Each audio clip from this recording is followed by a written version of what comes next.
हरिः ओम् श्रीप्रदोष स्तोत्रम्। जय देव जगन्नाथ जय शंकर शाश्वत जय सर्वासुराध्यक्ष जय सर्वासुरार्चित जय सर्वासुरार्चित जय सर्वगुणातीत जय सर्ववरप्रद जय नित्यानिराधार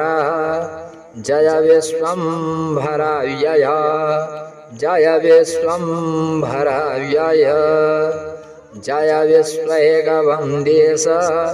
जय नागेन्द्रभूषण जय गौरीपते शम्भो जय चन्द्रार्धशेखर जय चन्द्रार्धशेखर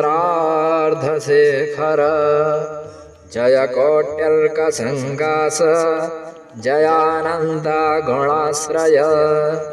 जय भद्र विरूपाक्ष जयाचिन्त्य निरञ्जन जयाचिन्त्य निरञ्जन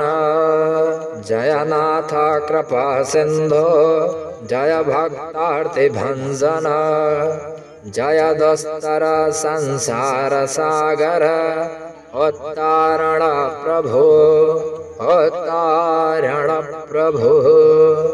प्रसीद मे महादेव संसारारतस्याखिद्यतः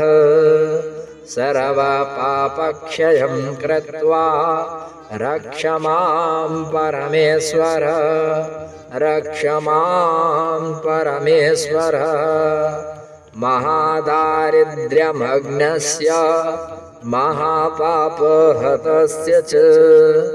महाशोकानिविष्टस्य महारोगातुरस्य च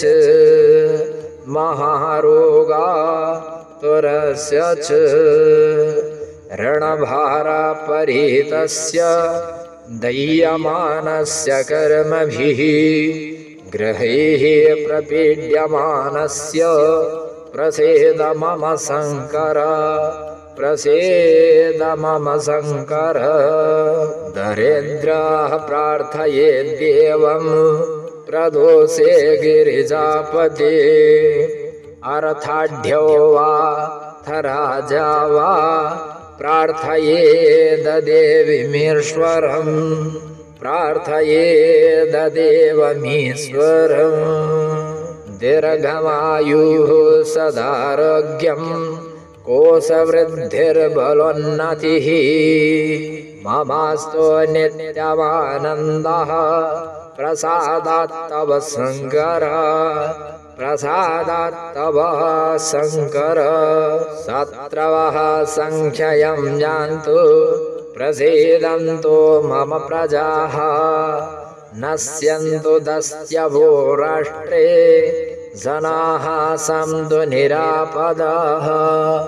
जनाः सन्तु निरापदः दुर्भिक्षमारिसन्तापाः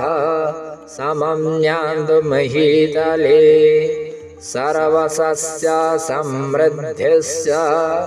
भूयात् सुखमया दिशः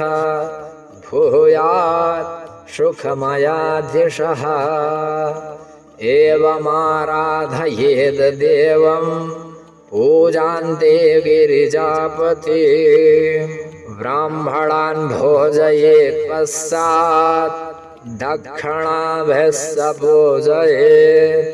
दक्षिणाभिः स पूजयेत् सर्वपापक्षये करी सर्वरोगनिवारिणी